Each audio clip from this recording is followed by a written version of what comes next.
നമസ്കാരം, ന്യൂസ് ചാനലിലേക്ക് ഏവർക്കും സ്വാഗതം. ചരിത്രത്തിൽ ആദ്യമായി കേരളത്തിലെ മാധ്യമങ്ങൾക്ക് 3 ദിവസം മുഴുവൻ നന്മയുടെ രാഷ്ട്രീയം പറയേണ്ടി വന്നിരിക്കുന്നു. വെറുപ്പിന്റെ രാഷ്ട്രീയ വാർത്തകൾ ആരും തിരിഞ്ഞു നോക്കാതെ ആയിക്കൊണ്ടിരിക്കുന്നു. സ്നേഹം വെറുപ്പിനെ തോൽപ്പിച്ചിരിക്കുന്നു. സത്യം ഇരുട്ടിനെയും. കയ്യിൽ ഒരു ആയുധവുമില്ലാതെ, എന്തിന് ജീവൻ പോലുമില്ലാതെ ഉമ്മൻചാണ്ടി ലോകത്തെ കീഴടക്കിയിരിക്കുന്നു. ഒരു മരണം മലയാള നാടിന്റെ മുഴുവൻ തേങ്ങലായി മാറിയിരിക്കുകയാണ്.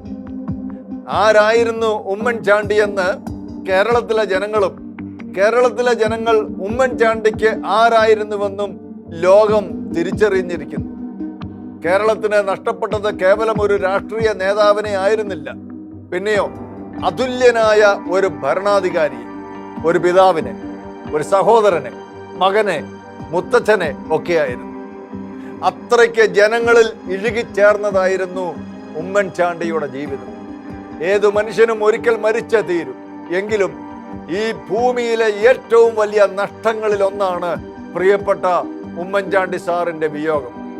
അതുല്യവും ദീപ്തവുമായ ആ രാഷ്ട്രീയ ആചാര്യന്റെ ഓർമ്മകൾക്ക് മുമ്പിൽ ഒരു പിടി അശ്രുപുഷ്പങ്ങൾ അർപ്പിച്ചുകൊണ്ട് ഈ ആഴ്ചത്തെ ന്യൂസ് കാൻ ആരംഭിക്കുന്നു. എവർക്കും ഒരിക്കൽ കൂടെ സ്വാഗതം.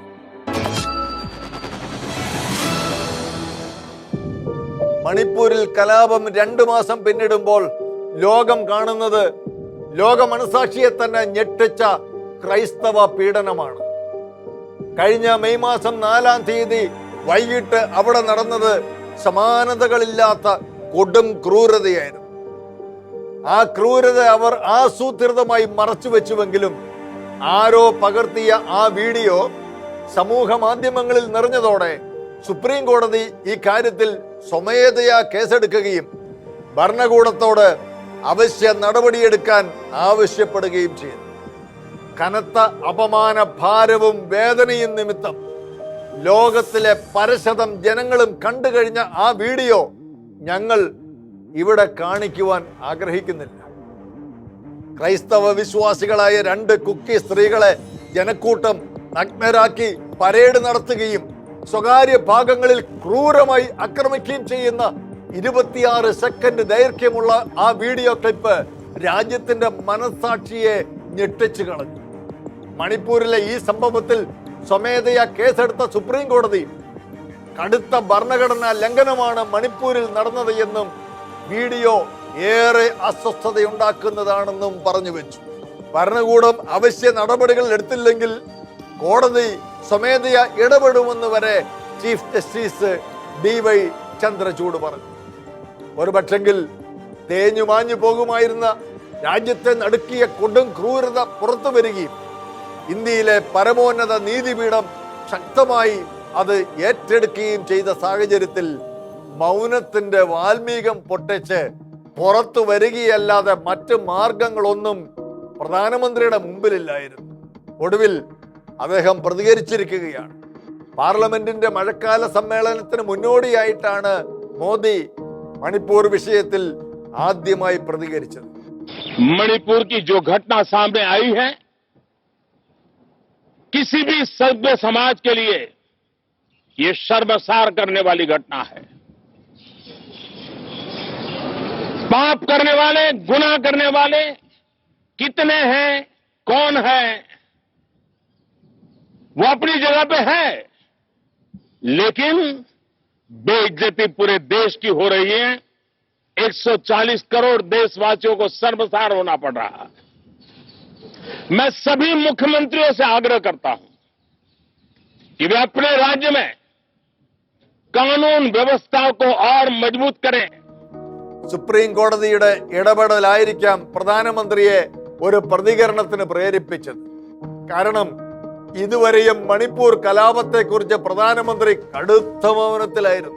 മണിപ്പൂരിലെ സംഭവം തനിക്ക് അങ്ങേയറ്റം ക്രോധവും ലജ്ജയും ഉണ്ടാക്കുന്നുവെന്നും സഹോദരിമാരെ ബലാത്സംഗം ചെയ്തവരെ വെറുതെ വിടില്ലെന്ന് രാജ്യത്തിന് ഉറപ്പ് നൽകുന്നുവെന്നും നമ്മുടെ പെൺകുട്ടികൾക്കെതിരായ ആക്രമണങ്ങൾക്കെതിരെ രാജ്യം ഒറ്റക്കെട്ടായി നിൽക്കണമെന്നും അക്രമികൾക്ക് ഒരു കാരണവശാലും മാപ്പ് കൊടുക്കില്ലെന്നും മോദി പറയുകയുണ്ടായി. ഏതായാലും മണിപ്പൂർ വിഷയത്തിൽ മൗനം വെടിഞ്ഞ പ്രധാനമന്ത്രി വിഷയങ്ങൾ ചർച്ച ചെയ്യാൻ തന്റെ അധ്യക്ഷതയിൽ യോഗം ചേർന്ന് മന്ത്രിമാരായ നിർമ്മല സീതാരാമനും അമിത്ഷായും ഹർദീപ് സിംഗ് പുരിയും ആ യോഗത്തിൽ പങ്കെടുക്കുകയുമുണ്ടായി. BJPക്ക് തിരിച്ചടിയാകുമെന്ന് കരുതി തന്നെയാണ് യാതൊരു ധാർമ്മികതയുമില്ലാതെ കലാപകാരികളെ സംരക്ഷിക്കുന്ന മുഖ്യമന്ത്രി ബീരൻ സിംഗിനെ തൽസ്ഥാനത്ത് നിന്ന് നീക്കാത്തതെന്ന് പറയുന്നുണ്ടെങ്കിലും ഇപ്പോൾ സംസ്ഥാനം ഭരിക്കുന്ന BJPക്ക് കനത്ത തിരിച്ചടിയാണ് ഉണ്ടാകാൻ പോകുന്നത്. ഏതായാലും കുറ്റവാളികളെ അർഹമായ രീതിയിൽ തന്നെ ശിക്ഷിക്കണം. ഇനിയും ഒരു കലാപകാരിയും മണിപ്പൂരിൽ തലപൊക്കാൻ ഇടയാകാത്തവണ്ണം എല്ലാറ്റിനെയും അടിച്ചമർത്തി രാജ്യത്തോടും ജനങ്ങളോടുമുള്ള കൂറ് കാണിക്കണം മോദിജി. അതാണ് വേണ്ടത്. പാർലമെന്റിലെ മഴക്കാല സമ്മേളനത്തിന്റെ ആദ്യ ദിനം അംഗങ്ങളോട് കുശലം പറയാൻ വന്ന പ്രധാനമന്ത്രിയോട് മണിപ്പൂർ വിഷയം ചർച്ച ചെയ്യണമെന്ന് സോണിയാഗാന്ധി ആവശ്യപ്പെട്ടു. പാർലമെന്റിലെ പ്രതിപക്ഷ അംഗങ്ങൾ ഈ വിഷയം ശക്തമായി തന്നെ ഏറ്റെടുത്തിരിക്കുകയാണ്. ബീരന്റെയും പിണിയാളുകളുടെയും സകല ഉടായ്പകളും പുറത്തായത് ആ വീഡിയോ വൈറലായതോടെയായിരുന്നു. കഴിഞ്ഞ 70-ലധികം ദിവസങ്ങൾ ഭരണകൂടത്തിന്റെയും പോലീസിന്റെയും കൈവശമുണ്ടായിരുന്ന പ്രസ്തുത വീഡിയോയിൽ കൃത്യമായി പ്രതികളുടെ വിവരങ്ങൾ ഉണ്ടായിരുന്നു. കേസ് രജിസ്റ്റർ ചെയ്ത് മാസങ്ങൾ കഴിഞ്ഞിട്ടും ഒരു ഉത്തമനായ ഭരണാധികാരിയുടെ യാതൊരു ധാർമ്മികതയും മര്യാദയും കാണിക്കാതെ ഇതുവരെ ഈ കാര്യത്തിൽ ചെറുവിരൽ അനക്കാതിരുന്ന മുഖ്യമന്ത്രി ബീരൻ സിംഗ് ഇപ്പോൾ വലിയ മഹാനും പ്രജാക്ഷേമ തൽപരനും ചമഞ്ഞ് ഉളുപ്പില്ലാതെ തട്ടി മൂളിച്ചിരിക്കുന്നത് പ്രതികൾക്ക് വധശിക്ഷ ഉറപ്പുവരുത്തുമെന്നാണ്. ഇതൊക്കെ പറയുമ്പോഴും അയാളുടെ വാക്കുകളിലെ ആത്മാർത്ഥത ശരിക്കും സംശയത്തിന്റെ മുനയിൽ തന്നെയാണ്. തുടർച്ചയായി മണിപ്പൂർ സന്ദർശിച്ച് അവിടെ നടന്ന ക്രൂരമായ പല ക്രൈസ്തവ പീഡനങ്ങളുടെയും ബാക്കിപത്രം നേരിട്ട് കണ്ടറിഞ്ഞ ജോൺസൺ തേക്കടയിലച്ചൻ ഈ വിഷയത്തിൽ പ്രതികരിച്ചത് ഇങ്ങനെയാണ്. ധാരാളം ചെറുപ്പക്കാർ മേത്തിലി പൂണിലെ അരംഗായ് തങ്കോളിലെ ചെറുപ്പക്കാർ ഈ സഹോദരിയെയും ഈ മകളെയും നടത്തിക്കൊണ്ട് ബഹുദൂരം കൊണ്ടുവന്നു. ഞാൻ മറ്റൊരു കാഴ്ച കണ്ടത് വേറെ 2 പെൺകുട്ടികളെ കൂട്ടബലാത്സംഗം ചെയ്യുക മാത്രമല്ല, ശരീരത്തിലെ ചില ഭാഗങ്ങൾ കടിച്ചു പറിക്കുകയും കൊല്ലുകയും ചെയ്തു. ആ ബോഡി ഇപ്പോഴും അടക്കിയിട്ടില്ല. കങ്കോപ്പിയിൽ ഇപ്പോഴും അത് കഫിൻ ബോക്സിനകത്ത് സൂക്ഷിച്ചിട്ടുണ്ട്. ചുരുച്ചാമ്പൂരിലും 39 ശവശരീരങ്ങൾ ഇപ്പോഴും അടക്കാതെ കഴിയുന്നു. മൊത്തം 112 ശവശരീരങ്ങൾ അടക്കം ചെയ്യാതെ മണിപ്പൂരിൽ കിടക്കുന്നു. ഞാൻ അവരുടെ ഭാരവാഹികളോട് ചോദിച്ചു, എന്തുകൊണ്ടാണ് നിങ്ങൾ അടക്കാത്തത്? അവർ പറഞ്ഞത്, we need to receive the justice from our honourable prime minister and home minister. Until we receive the justice we will not bury the bodies. ഞങ്ങൾക്ക് നീതി കിട്ടണം. നീതി കിട്ടും വരെയും ഞങ്ങൾ ഈ ശവശരീരങ്ങൾ, മൃതശരീരങ്ങൾ സംസ്കരിക്കുകയില്ല. അത് വളരെ വേദനാജനകമായിട്ടുള്ള കാര്യമാണ്. ആ ഡെഡ് ബോഡീസൊക്കെ കയറി കാണാൻ അവസരം കിട്ടി. അവിടെ കയറി കഴിഞ്ഞപ്പോൾ ഭയങ്കര നാറ്റമാണ്. കാരണം അതൊന്നും ഫ്രീസറിലല്ല, ഫ്രീസറൊന്നും തന്നെ ശരിയായിട്ട് വർക്ക് ചെയ്യുന്നുമില്ല. അതൊരു റൂമിലാണ്, മെഡിക്കൽ കോളേജിൻ്റെ റൂമിലാണ് വെച്ചിരിക്കുന്നത്. ഭയങ്കര നാറ്റം അവിടേക്ക് ചെല്ലുമ്പോൾ തന്നെ അനുഭവിക്കാൻ കഴിയുന്നുണ്ട്. ആ പീഡനത്തിലെ ഒരു അതിജീവിത പറഞ്ഞത്, ഇവരെ പീഡിപ്പിക്കാൻ ആഗ്രഹിക്കുന്നവർ വരൂ എന്ന് തങ്ങളെ പിടിച്ചുകൊണ്ടുപോയവർ അലറി വിളിക്കുകയായിരുന്നു എന്നാണ്. ആ വാഹനത്തിൽ പോലീസുകാർ ഉണ്ടായിരുന്നെങ്കിലും തങ്ങളെ സഹായിക്കാൻ ആരും വന്നില്ല എന്നും അവർ പറയുന്നു. മണിപ്പൂരിൽ കഴിഞ്ഞ 2-ലധികം മാസങ്ങളായി നടന്നുകൊണ്ടിരിക്കുന്ന അതിക്രൂര സംഭവങ്ങൾ ഓരോന്നായി പുറത്തു വന്നുകൊണ്ടിരിക്കുകയാണ്. സ്ഥിതിഗതികൾ പരിധിക്ക് പുറത്തു പോയത് തിരിച്ചറിഞ്ഞ് സുപ്രീം കോടതി ഇടപെട്ടു. ഭൂഷണമായി കൊണ്ടു നടന്ന മൗനം ഭേദിക്കുവാൻ പ്രധാനമന്ത്രി നിർബന്ധിതനായി. ഇനിയും ബീരനെ സംരക്ഷിക്കാനാണ് കേന്ദ്രത്തിന്റെ തീരുമാനമെങ്കിൽ അതിന് ഭരണകൂടവും രാജ്യവും കൊടുക്കേണ്ട വില വളരെ കനത്തതായിരിക്കും. മണിപ്പൂരിൽ 2 കുക്കി സ്ത്രീകളെ പരസ്യമായി പരിപൂർണ നഗ്നരാക്കി ആക്രമിച്ചു കൊണ്ടുപോകുന്ന ആ വീഡിയോ ഭാരതമെന്ന് മാത്രമല്ല ലോകത്തിൽ മുഴുവൻ അത് വൈറലായിക്കൊണ്ടിരിക്കുമ്പോൾ ഈ വിഷയത്തിൽ വളരെ വേദനയോടെ വലിയ ഹൃദയഭാരത്തോടെ സെക്കൻഡ് എപിക് ഡിബേറ്റിൽ പങ്കെടുത്ത് സംസാരിച്ചവർ പറഞ്ഞ വാക്കുകൾ ശ്രദ്ധിക്കുക. ഇവിടെ ഒരു ഭരണകൂടം ഉണ്ടോ എന്നും ഞാൻ ചോദിച്ചിരുന്നു. തീർച്ചയായിട്ടും നമുക്കറിയാം, നമ്മുടെ വീട്ടിലൊരു ദുരന്തം നടന്നാൽ ആ വീടിന്റെ നാഥൻ എത്രമാത്രം കരുതലോടുകൂടി ആ ഒരു അവസ്ഥയിൽ നിന്ന് ആ കുടുംബത്തെ കരകയറ്റാൻ അല്ലെങ്കിൽ ഒരു അപകടത്തിൽ നിന്ന് രക്ഷിക്കപ്പെടുവാൻ എത്രമാത്രം ഉത്തരവാദിത്വം ഒരു കുടുംബനാഥനുണ്ട് എന്ന് ഉള്ളത് നമുക്കറിയാവുന്നതാണ്. അതിലും എത്രയോ വലിയ ഉത്തരവാദിത്വമാണ് ഇത്രയും കോടി ജനങ്ങളുടെ മുഴുവൻ വിശ്വാസത്തിന്മേലാണ് ഒരു വ്യക്തിയെ നമ്മൾ നമ്മുടെ നായകനായി, എനിക്ക് ആ പദം ഉപയോഗിക്കാൻ ഇഷ്ടമില്ല എങ്കിൽ പോലും, അങ്ങനെ ഒരു രാജ്യത്തിന്റെ പ്രധാനമന്ത്രിയായി നമ്മൾ ഉയർത്തി വെച്ചിരിക്കുന്നത്. ഈ വ്യക്തി 79 ദിവസം ടെലിഗ്രാഫ് പത്രത്തിന്റെ പേര് ഞാൻ മറന്നുപോയി, ടെലഗ്രാഫ് എന്ന് പറയുന്ന ഒരു പത്രത്തിലെ ഇന്നത്തെ ഫ്രണ്ട് പേജിൽ 79 ഡേയ്സ് കഴിഞ്ഞപ്പോ ക്രൊക്കഡൈലിന്റെ കണ്ണുനീര് വന്നു എന്നുള്ള ഒരു വിധത്തിലൊരു ചിത്രീകരണം ഞാൻ കാണുകയുണ്ടായി. ഇതിൽ കൂടുതൽ എങ്ങനെയാണ് ഒരു രാജ്യത്തിന്റെ ഒരു നായകനെ നമുക്ക് അതിന്റെ നിസ്സഹായ അവസ്ഥയെ, അയാളുടെ ഒന്നും ചെയ്യാനുള്ള കഴിവില്ലായ്മയെ ചിത്രീകരിക്കാൻ പറ്റുക? വെറുപ്പിന്റെ കൊയ്ത്തുപാടത്തേക്ക് അവര് ഭാരതത്തിന്റെ പുത്രിമാരെ വിവസ്ത്രരാക്കി തൊലി ഉരിഞ്ഞു കൊണ്ടുപോകുന്നത് ഈ കൊയ്ത്തിനുള്ള കാലമായി എന്നുള്ളത് തന്നെയാണ്. അത് എത്ര സൂചനാപരമായിട്ടാണ് ആ ഒരു വീഡിയോ പുറത്തു വന്നതെന്ന് മനസ്സിലാക്കാം. അവിടേക്ക് വനിതകളെ, ആ നാടിന്റെ മക്കളെ കൊണ്ടുപോയിട്ട് അത് മെയ് 4-ാം തീയതി സംഭവിച്ചതാണെന്ന് ഓർക്കണം. ഇപ്പോൾ ഈ മുതലക്കണ്ണീര് ഒഴുക്കിയ നടപടി ഉണ്ടാകുന്ന സുപ്രീം കോടതി അതിൽ നേരിട്ട് ഇടപെട്ടു. സോഷ്യൽ മീഡിയ പ്ലാറ്റ്ഫോം, പ്രത്യേകിച്ച് ട്വിറ്ററിലൂടെ ആ വീഡിയോ ഷെയർ ചെയ്യപ്പെട്ടു ഏറ്റവും ആദ്യം. അതിനെ പ്രതിരോധിക്കാൻ വേണ്ടി സ്വീകരിച്ച മാർഗം തന്നെ എത്ര അധംപതിച്ചതാണ്. വീഡിയോ നീക്കം ചെയ്യാനാണ് ഭരണകൂടം ശ്രമിച്ചതെന്നുള്ള ഓർക്കുമ്പോൾ അത് ആ ഇരകൾക്ക് നീതി കിട്ടുന്നതിനെ കുറിച്ചോ വേട്ടയാടപ്പെടുന്ന ആളുകളെ ആശ്വസിപ്പിക്കണമെന്നോ അവിടെ സമാധാനം ഈ രാജ്യത്ത് ഉണ്ടാകണമെന്നുള്ളതല്ല ആദ്യത്തെ ആഗ്രഹം.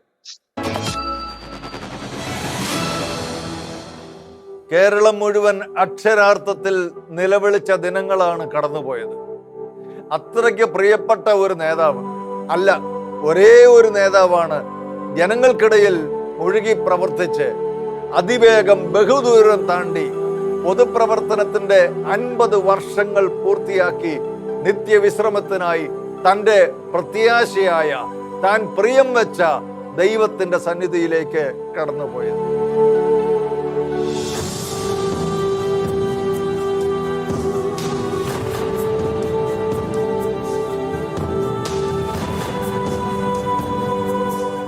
കക്ഷി രാഷ്ട്രീയത്തിനതീതമായി കേരളത്തിലെ എല്ലാ ജനങ്ങളുടെയും മനസ്സിൽ ഇടം പിടിച്ച അതുല്യമായ വ്യക്തിപ്രഭാവത്തിന് ഉടമയായിരുന്ന ഉമ്മൻചാണ്ടിയുടെ നിര്യാണത്തോടെ ഇല്ലാതെയായത് സംശുദ്ധമായ പൊതുപ്രവർത്തനത്തിന്റെ അവസാനത്തെ കണ്ണിയാണ്. ചുമ്മാ ആളെ സ്വാധീനിക്കാനുള്ള ഡയലോഗല്ല, PR വർക്കുകളല്ല, ശരിക്കും പാവപ്പെട്ട ജനങ്ങൾക്കിടയിൽ ജീവിച്ച നേതാവ് തന്നെയായിരുന്നു ഉമ്മൻചാണ്ടി. രാഷ്ട്രീയ വ്യത്യാസമില്ലാതെ ആർക്കും എപ്പോൾ വേണമെങ്കിലും സമീപിക്കാവുന്ന ഒരേ ഒരു നേതാവായിരുന്നു ഉമ്മൻചാണ്ടി. ഒരുപാട് ബലഹീന ജീവിതങ്ങൾക്ക് ഊന്നുവടിയായി നിന്ന വലിയ മനുഷ്യൻ. അതുകൊണ്ട് തന്നെ കേരളം മുഴുവൻ ആർത്തലയിച്ച് കേഴുകയായിരുന്നു. ഏറ്റുമാനൂർ നഗരത്തിൽ ലോട്ടറി വിറ്റ് ഉപജീവനം കഴിക്കുന്ന ഒരു പാവപ്പെട്ട സ്ത്രീ തങ്ങളുടെ നേതാവിന്റെ മരണവാർത്ത അറിഞ്ഞ് അദ്ദേഹത്തിന്റെ ഫ്ലക്സിൽ ചുംബിച്ച് കരയുന്ന ഈ ഒരൊറ്റ ദൃശ്യം മാത്രം മതി സാധാരണക്കാരുടെ ഇടയിൽ ഉമ്മൻചാണ്ടി ഉണ്ടാക്കിയ സ്വാധീനം എത്രയെന്നറിയുവാൻ.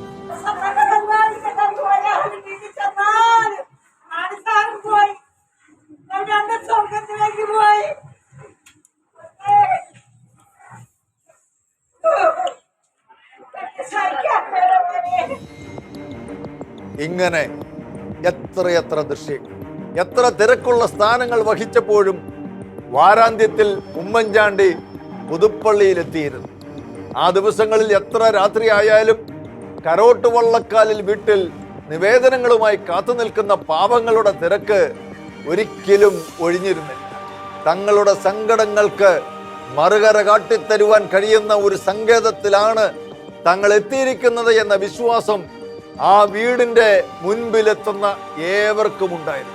എത്ര നേരം വേണമെങ്കിലും ഭക്ഷണവും വിശ്രമവും വേണ്ടെന്ന് വെച്ചിരുന്നാലും വേണ്ടില്ല, ഓരോരുത്തരുടെയും ആവലാതികൾ ശ്രദ്ധിച്ചു കേട്ട് അതിനു വേണ്ട പരിഹാരവും നിർദ്ദേശിച്ച് അതിനുശേഷം മാത്രം അവരുടെ പ്രിയ നേതാവ് മറ്റു കാര്യങ്ങളിലേക്ക് കടന്നിട്ടുണ്ടായിരുന്നു.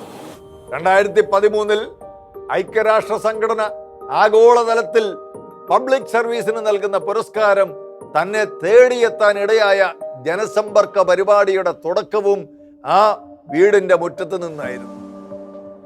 ഒരു മിനിറ്റ് പോലും വിശ്രമിക്കാതെ 2 ഗ്ലാസ് കഞ്ഞിവെള്ളം മാത്രം കുടിച്ച് 15-20 മണിക്കൂറുകൾ ഒറ്റ നിൽപ്പ് നിന്ന് 242 കോടി രൂപയുടെ സഹായങ്ങൾ നൽകിക്കൊണ്ട് 20 ലക്ഷത്തിനടുത്ത് ആവലാതികൾക്കാണ് ഉമ്മൻചാണ്ടി ജനസമ്പർക്ക പരിപാടിയിൽ പരിഹാരം ഉണ്ടാക്കിയത്.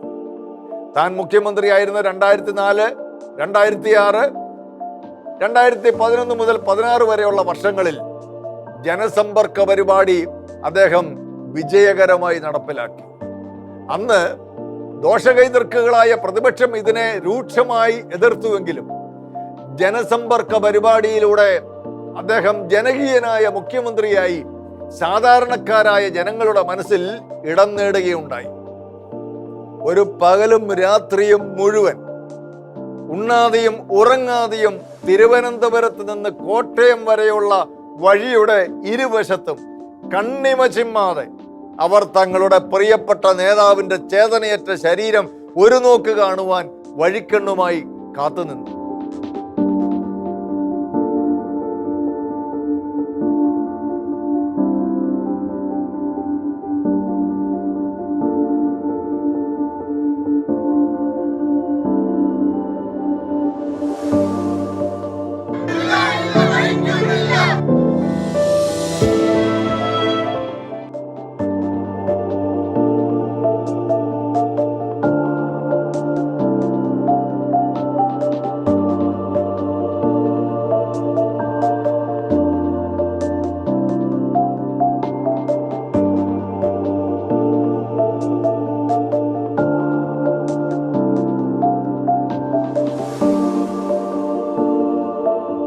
കേരളത്തിൽ ഒരു രാഷ്ട്രീയ നേതാവിനും ഒരു മുഖ്യമന്ത്രിക്കും കിട്ടാത്ത അത്ര സ്വീകാര്യതയും ആദരവുമാണ് അദ്ദേഹത്തിന്റെ വിലാപയാത്രയിൽ കാണാനായത്. ജനലക്ഷങ്ങളാണ് പ്രിയ നേതാവിനെ ഒരു നോക്ക് കാണുവാൻ തിരുവനന്തപുരം മുതൽ പുതുപ്പള്ളി വരെ റോഡരികിൽ തടിച്ചുകൂടിയത്.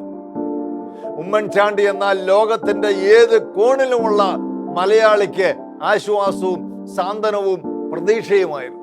ആ വലിയ മനുഷ്യനാണ് കേരളത്തിൽ തൊഴിലില്ലായ്മ വേതനം ഏർപ്പെടുത്തിയത്.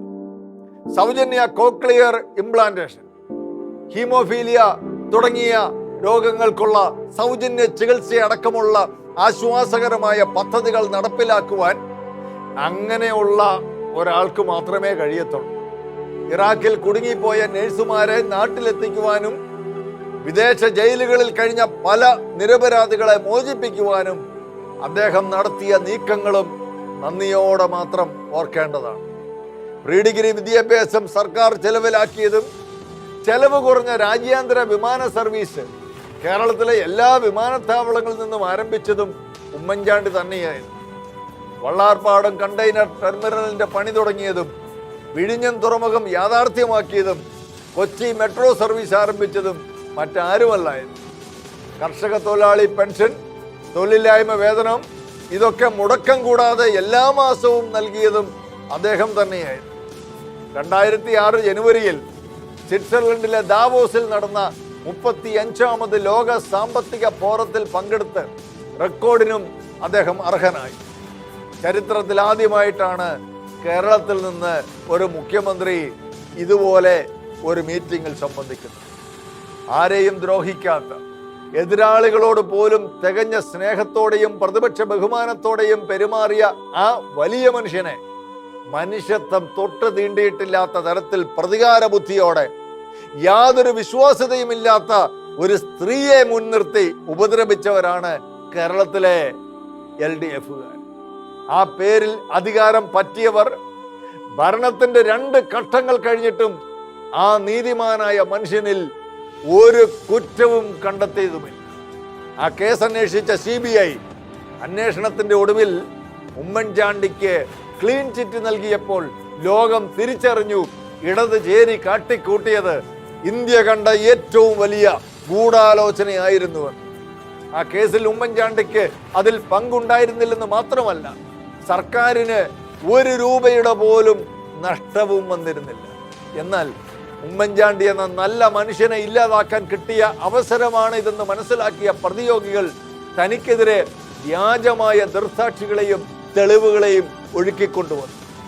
കേരള ജനതയുടെ മുമ്പിൽ ഒരു തുറന്ന പുസ്തകമായിരുന്ന ഉമ്മൻചാണ്ടി തനിക്കെതിരെ ആരോപണങ്ങൾ ഉണ്ടായപ്പോൾ തന്നെ തൻ്റെ അതുല്യമായ രാഷ്ട്രീയ ധാർമ്മികത ഉയർത്തിപ്പിടിച്ചുകൊണ്ട് പിന്നോക്ക വിഭാഗ കമ്മീഷൻ ചെയർമാനായിരുന്ന ജസ്റ്റിസ് ശിവരാജനെ സോളാർ കേസിന്റെ അന്വേഷണ ചുമതല ഏൽപ്പിച്ചുകൊണ്ട് ജുഡീഷ്യൽ അന്വേഷണം പ്രഖ്യാപിച്ചു. പിന്നീട് കേരളം കണ്ടതെല്ലാം CPMകാർ തിരക്കഥ എഴുതി സംവിധാനം ചെയ്ത നെറികെട്ട പൊളിറ്റിക്കൽ മെലോ ഡ്രാമകളായിരുന്നു. സമരങ്ങളുടെ നിര തന്നെയാണ് പിന്നെ കേരളം കണ്ടത്. ഒക്ടോബറിൽ കണ്ണൂരിൽ നടന്ന പ്രതിഷേധത്തിൽ കാപാലികന്മാർ കരിങ്കല്ല് കൊണ്ട് എറിഞ്ഞ് നിരപരാധിയായ ഉമ്മൻചാണ്ടിയെ പരിക്കേൽപ്പിച്ചത് ആർക്കാണ് മറക്കാൻ കഴിയുക?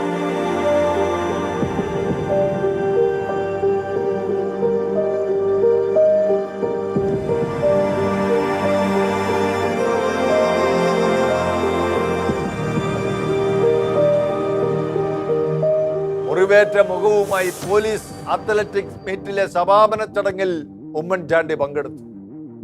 2018 തന്നെ കല്ലെറിഞ്ഞ 3 പേരിൽ ഒരാളായ CPM ലോക്കൽ കമ്മിറ്റി അംഗം നസീറിനെ ഉമ്മൻചാണ്ടി നേരിൽ കണ്ടു. തെല്ലും പിണക്കമോ വിദ്വേഷമോ ഇല്ലാതെ തൻ്റെ നെറ്റി എറിഞ്ഞു പൊട്ടിച്ച നസീറിനെ അദ്ദേഹം ചേർത്ത് പിടിച്ചു. അതായിരുന്നു ഉമ്മൻചാണ്ടി. അദ്ദേഹം ജീവിച്ചിരുന്നപ്പോൾ അദ്ദേഹത്തെ വേണ്ട വിധത്തിൽ മനസ്സിലാക്കുവാൻ നമുക്ക് സാധിക്കാതെ പോയി. തന്നെ കല്ലെറിഞ്ഞവരുടെ കുടുംബത്തെ വരെ കുളം തോണ്ടാമായിരുന്നിട്ടും അത് ചെയ്യാതെ ഉമ്മൻചാണ്ടി അവരെ സ്നേഹിച്ച് ചേർത്ത് നിൽക്കുകയായിരുന്നു. ഈ കേസ് CBI ഏറ്റെടുത്തപ്പോൾ അന്വേഷണത്തിനൊടുവിൽ ഉമ്മൻചാണ്ടിയെ കുറ്റവിമുക്തനാക്കിക്കൊണ്ട് കോടതി വിധി വന്നു. തൊട്ടു പിന്നാലെ ആ രാഷ്ട്രീയ നെറികേടിനെ ഉറപ്പിച്ചുകൊണ്ട് അന്നത്തെ അന്വേഷണ തലവനായിരുന്ന DGP ഹേമചന്ദ്രൻ നീതി എവിടെ എന്ന തൻ്റെ ആത്മകഥയിലൂടെ ശിവരാജൻ കമ്മീഷൻ വെറും പ്രഹസനം മാത്രമായിരുന്നുവെന്ന് തുറന്നടിച്ചു. ഉമ്മൻചാണ്ടിയെ അവിശ്വസിച്ചവരെല്ലാം അദ്ദേഹം രോഗാവസ്ഥയിൽ ചികിത്സയിലായിരുന്നപ്പോൾ അദ്ദേഹത്തോട് മാപ്പ് അപേക്ഷിച്ചപ്പോൾ ധാർമ്മികതയുടെ പേരിലെങ്കിലും ഉമ്മൻചാണ്ടിയോട് ഖേദമറിയിക്കുവാൻ തയ്യാറാകാത്ത ഇടത് പാളയത്തിൽ നിന്ന് മുൻമന്ത്രിമാരായ ബിനോയ് വിശ്വവും C ദിവാകരനും രംഗത്തെത്തുകയുണ്ടായി. കനൽ വഴികളിലൂടെ എന്ന തന്റെ ആത്മകഥയിൽ സോളാർ കമ്മീഷൻ ചെയർമാൻ കേസ് അട്ടിമറിച്ചുവെന്ന് ദിവാകരൻ വെളിപ്പെടുത്തുകയുണ്ടായി. ചതിയുടെയും കുതികാൽ വെട്ടിന്റെയും രാഷ്ട്രീയ കളികളിൽ സത്യവും നീതിയും ജയിക്കുമെന്ന് വിശ്വസിച്ച് താൻ നീണ്ട മണിക്കൂറുകൾ ഇരുന്നു കൊടുത്ത കമ്മീഷൻ തന്നെ ചതിച്ചു എന്ന കാര്യം ഉമ്മൻചാണ്ടി സാർ അറിഞ്ഞിരുന്നോ എന്തോ? എന്തായാലും ഉമ്മൻചാണ്ടി സാറിന്റെ നിര്യാണ ശേഷം ഷെക്കൈന ബിഗ് ഡിബേറ്റ് നടത്തിയ ചർച്ചയിൽ അക്കാലത്ത് പൂഞ്ഞാർ MLA ആയിരുന്ന PC ജോർജ് നടത്തിയത് ഒരു ക്ഷമയുടെ മാപ്പുപറച്ചിലിന്റെ ഏറ്റുപറച്ചിലായിരുന്നു. ഞാൻ അങ്ങനെ പറഞ്ഞത് തെറ്റാണ്. ഞാൻ രാഷ്ട്രീയക്കാരൻ അങ്ങനെ പലതും പറയും. പക്ഷെ എന്നെ തെറ്റിദ്ധരിപ്പിച്ച് പറഞ്ഞാണ്. പിന്നീട് അന്വേഷിച്ചപ്പോ 100% ഉമ്മൻചാണ്ടി നിരപരാധിയാണെന്ന് എനിക്ക് ബോധ്യപ്പെട്ടിട്ടുണ്ട്. അതുകൊണ്ട് ഇത് തരിക എന്ന് പറഞ്ഞ് ആ സ്ത്രീ ഇവിടെ എഴുതി വെച്ചിരുന്ന കടലാസ് എന്റെ മേശപ്പുറം എടുത്ത് അവരുടെ കയ്യിലോട്ട് കൊടുത്തു. അവർക്ക് ഈ കുട്ടിയെ കൈപ്പട അറിയാം, മനസ്സിലായി, ഓക്കെ, ഇല്ലെന്ന് ഒരു കാരണവശാലും ഇതാണ് സത്യം എന്ന് പറഞ്ഞു. അതേപോലെ അവര് പോയി ഒരാഴ്ചക്കകം CBI കോടതി എനിക്ക് സമൻസ് വന്നതിന് കോടതി കയറാക്കി 164 സ്റ്റേറ്റ്മെന്റും കൊടുത്തു. അതോടെ കേസും ഉമ്മൻചാണ്ടിക്കെതിരെയുള്ള കേസും FIR തള്ളിക്കളയുകയും ചെയ്തു. വളരെ ശ്രീ PC ജോർജ്, വളരെ സുപ്രധാനമായിട്ടുള്ള ഒരു വെളിപ്പെടുത്തലാണ് ഈ ഒരു ഘട്ടത്തിൽ അങ്ങ് നടത്തിയിരിക്കുന്നത്. അതായത് ആ മനുഷ്യനെ ഞാൻ എന്നിട്ട് അദ്ദേഹത്തെ ക്ഷമം പറഞ്ഞറിയാമോ? പുള്ളി പറഞ്ഞു, ജോറി ഇതൊക്കെ ജീവിതത്തിലുള്ളതാണ്, ഇതൊക്കെ ജോറിയും നേരിടേണ്ടി വരും, ഇവിടെ തന്റെ ഇടമായിട്ട് പോകണമെന്ന് എന്നെ ഉപദേശിച്ചെന്ന് അങ്ങനെ അറിയാമോ? അല്ല ഒരു മോഹത്തൊരു വാക്കനോട് പറഞ്ഞിട്ടില്ല. അതാണ് എനിക്ക് മനപ്രയാസം. PC-യുടെ കൺഫെഷൻ അനവസരത്തിലായി പോയെന്ന് പറയുന്നവരുണ്ട്. പക്ഷേ പറ്റിയ തെറ്റ് ഏറ്റുപറയുവാനും തിരുത്തുവാനും വലിയ മനസ്സുള്ളവർക്കേ കഴിയത്തുള്ളൂ. ഇടതുപാളയത്തിൽ നിന്ന് ആരും തന്നെ അതിന് തയ്യാറായില്ലെങ്കിലും ഉമ്മൻചാണ്ടിയെ ക്രൂരമായി മാധ്യമ വിചാരണ ചെയ്ത കാലത്ത് അതിന് അധാർമിക പിന്തുണ കൊടുത്തതിന്റെ പേരിൽ ദേശാഭിമാനിയിൽ കൺസൾട്ടിംഗ് എഡിറ്റർ ആയിരുന്ന മാധവൻകുട്ടി നന്ദിലത്ത് തന്റെ ഫേസ്ബുക്ക് പേജിലൂടെ അദ്ദേഹത്തിന്റെ ലജ്ജയും ഖേദവും രേഖപ്പെടുത്തുകയുണ്ടായി.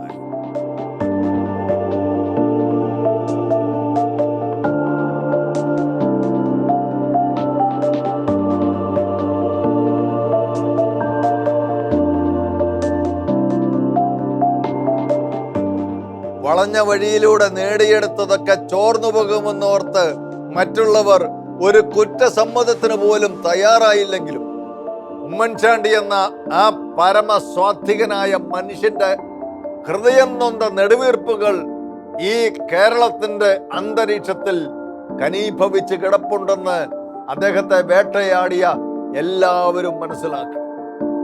എരിവുള്ള ഭക്ഷണം കഴിച്ചതിന് ശേഷം അല്പം പഞ്ചസാര കഴിക്കുമ്പോഴാണ് ആ പഞ്ചസാരയുടെ മധുരം നന്നായിട്ട് നമുക്ക് അനുഭവപ്പെടുന്നത്. അതുപോലെയാണ് ഇപ്പോൾ മലയാളികളുടെ അവസ്ഥ. ഉമ്മൻചാണ്ടിയുടെ മഹത്വം ഇപ്പോഴാണ് മലയാളി സമൂഹം വാസ്തവത്തിൽ തിരിച്ചറിയുന്നത്. ചെയ്യാത്ത കുറ്റത്തിന് ഒരിക്കൽ തന്റെ പ്രതിയോഗികൾ അദ്ദേഹത്തെ പരസ്യമായി അപമാനിച്ചപ്പോൾ മറ്റു ചിലർ മൗനം കൊണ്ട് അതിനെ പിന്തുണച്ചു. ആശ്വസിപ്പിക്കാൻ വിളിച്ചവരെയെല്ലാം ഉമ്മൻചാണ്ടി തിരികെ ആശ്വസിപ്പിച്ചുകൊണ്ട് ഉറച്ച സ്വരത്തിൽ പറഞ്ഞു, ഞാൻ സത്യദൈവത്തെ വിശ്വസിക്കുന്നയാളാണ്, അതുകൊണ്ട് തന്നെ സത്യം തെളിയുമെന്ന് എനിക്ക് ഉറപ്പുണ്ട്. ആ വാക്കുകൾ കാലാന്തരത്തിൽ അച്ചട്ടായി ഭവിച്ചു. നീതിമാന്മാരുടെ കൂടെയിരിക്കുന്ന ദൈവത്തിന്റെ നീതി അങ്ങനെയൊക്കെയാണ്. ഭാരതത്തെ ശിഥിലമാക്കുവാൻ ഭീകരവാദികൾ വീണ്ടും കളമൊരുക്കുന്നുവെന്ന വാർത്തകളാണ് ഇപ്പോൾ പുറത്തു വരുന്നത്. മുൻ കേരള മുഖ്യമന്ത്രിയായിരുന്ന ഉമ്മൻചാണ്ടിയുടെ നിര്യാണത്തോടനുബന്ധിച്ച് രാജ്യമൊട്ടുങ്ങും സമ്പൂർണ്ണ ദുഃഖാചരണത്തിൽ മുഴുകിയിരിക്കുമ്പോൾ ബംഗളൂരു നഗരത്തിൽ അതിശക്തമായ സ്ഫോടനം നടത്താൻ കച്ചമുറുക്കി ഇറങ്ങിയ 5 ഇസ്ലാമിക തീവ്രവാദികളെ സ്ഫോടന വസ്തുക്കളടക്കം സെൻട്രൽ ക്രൈംബ്രാഞ്ച് അറസ്റ്റ് ചെയ്തിരിക്കുകയാണ്. അതേ സമയത്ത് തമിഴ്നാട്ടിലെ സത്യമംഗലം വനത്തിനുള്ളിൽ മറ്റൊരു തീവ്രവാദിയെ കൂടെ പോലീസ് അറസ്റ്റ് ചെയ്തു. ആഗോള ഭീകര സംഘടനയായ ഇസ്ലാമിക് സ്റ്റേറ്റിനു വേണ്ടി ഫണ്ട് ശേഖരണം നടത്തിയ കുറ്റത്തിന് തൃശൂർ കോട്ടൂർ സ്വദേശി ആഷിഖാണ് അറസ്റ്റിലായത്. ഇവർ കേരളത്തിലും സ്ഫോടനങ്ങൾ നടത്താൻ പദ്ധതിയിട്ടിരുന്നുവെന്നാണ് NIA-യുടെ വെളിപ്പെടുത്തൽ. ഈ വാർത്തകൾ അത്യന്തം നടുക്കത്തോടെയാണ് കേരളത്തിലെ ജനങ്ങൾ കേട്ടത്. ഭീകരവിരുദ്ധ പോരാട്ടങ്ങൾ ശക്തമായ ഈ കാലത്ത് അതിനെ വെല്ലുന്ന തരത്തിൽ ഇന്ത്യയിൽ തീവ്രവാദികൾ രാജ്യത്തിന്റെ അഖണ്ഡതയ്ക്ക് തുരങ്കം വയ്ക്കുന്ന സ്ഥിതിവിശേഷമാണ് ഇവിടെ ഇപ്പോഴും തുടർന്നുകൊണ്ടിരിക്കുന്നത്. എത്രയൊക്കെയായിട്ടും ഇവരെ രാജ്യത്ത് നിന്ന് തുടച്ചു നീക്കാനാകാത്ത ഇവർക്ക് സംരക്ഷണം ഒരുക്കുന്നത് ആരാണെന്നുള്ളത് പ്രസക്തമായ ചോദ്യമാണ്. ഇസ്ലാമിക തീവ്രവാദികൾ രാജ്യ സുരക്ഷയെ ശിഥിലമാക്കി ഇന്ത്യയിലെ വിലപ്പെട്ട ജീവനുകൾക്ക് വില പറയുന്ന ഭീകര അന്തരീക്ഷം ശമനമില്ലാതെ തുടരുമ്പോൾ ആയുധ ശേഖരങ്ങളുമായി നമ്മുടെ ഇടയിൽ അവർ ഇപ്പോഴും ഉണ്ട് എന്നുള്ള സത്യമാണ് വീണ്ടും വീണ്ടും ഊട്ടി ഉറപ്പിക്കപ്പെട്ടുകൊണ്ടിരിക്കുന്നത്. സൂക്ഷിച്ചാൽ ദുഃഖിക്കേണ്ടി വരത്തില്ല, അല്ലെങ്കിൽ കനത്ത വില നൽകേണ്ടതായിട്ട് വരും. സർക്കാരും പോലീസും സത്വര ശ്രദ്ധ ഈ കാര്യത്തിൽ പതിപ്പിക്കേണ്ടിയിരിക്കുന്നു. ന്യൂസ് കാൻ ഈ ആഴ്ച സമാപിക്കുന്നു. അടുത്തയാഴ്ച വീണ്ടും കാണാം.